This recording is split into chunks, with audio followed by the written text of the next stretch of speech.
बाळासाहेब पाटलाची बी team कसं म्हणता येईल याला? बघा ते सगळे उमेदवार, सगळे बाळासाहेबांना आयुष्यभर विरोध करणारे सगळे उमेदवार त्यात आहेत. आमच्या आयुष्यामध्ये आम्ही कधी बाळासाहेबांच्या स्टेजवर नाहीये, कधी एखादा फोटो दाखवा. बी टीम कशी म्हणता येईल?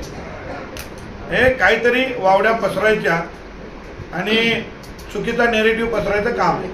पक्षांतर्गत असलेल्या संघर्षामुळे आता 2 पॅनल पडलेत का? आमचा पक्षांतर्गत कुठलाही संघर्ष नाही. पूर्ण होऊ दे. त्यानंतर तुमचा जो विधानसभा सभेच्या आधी जी काही बैठका वगैरे झाल्या हे सगळ्यांना ज्ञात आहे. त्या संघर्षामुळे आता हे 2 पॅनल पडल्यानंतर सभासदांचं नुकसान होणार आहे हे लक्षात येत नाही.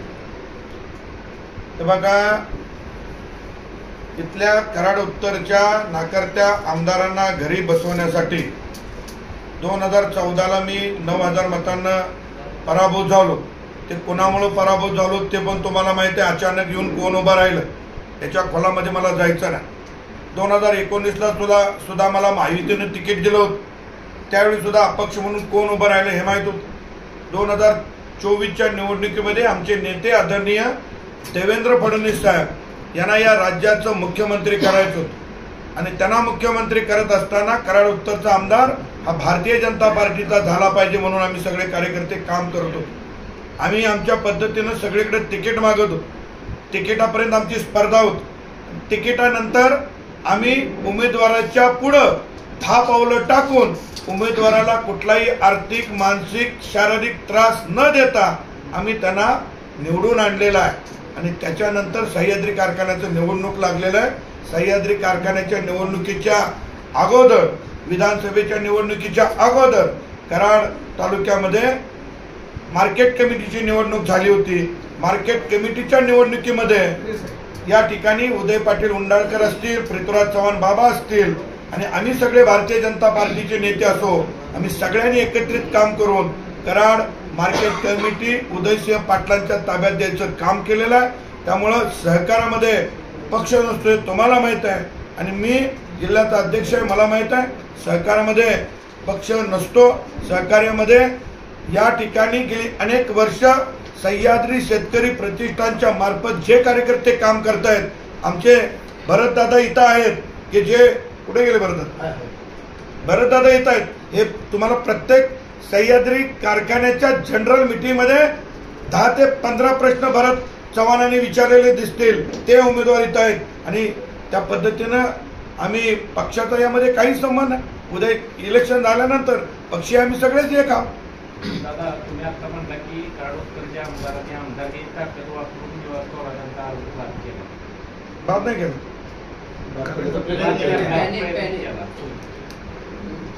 यात नेमकं तथ्य काय आहे? सांगितलं ना मी. गेल्या 15 दिवसाची घडामोडी म्हणजे एवढं सगळं करून सुद्धा परत तुम्ही त्यांच्याबरोबर जाणार आहे? आता काल ठरवलं नाही, पण त्यामुळे संभ्रम निर्माण होतोय सभासदांमध्ये.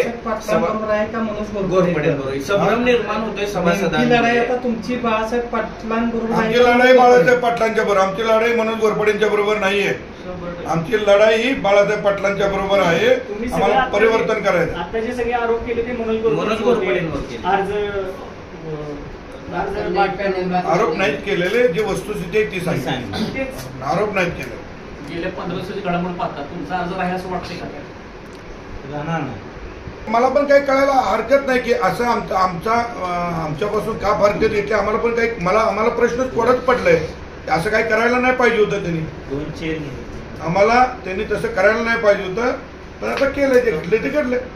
भाजपच्या किसान मोर्चाच्या अध्यक्षांच्या गावात भाजपचाच एक वेगळा कार्यकर्ता गट उभा केला असा तुम्ही आरोप केला.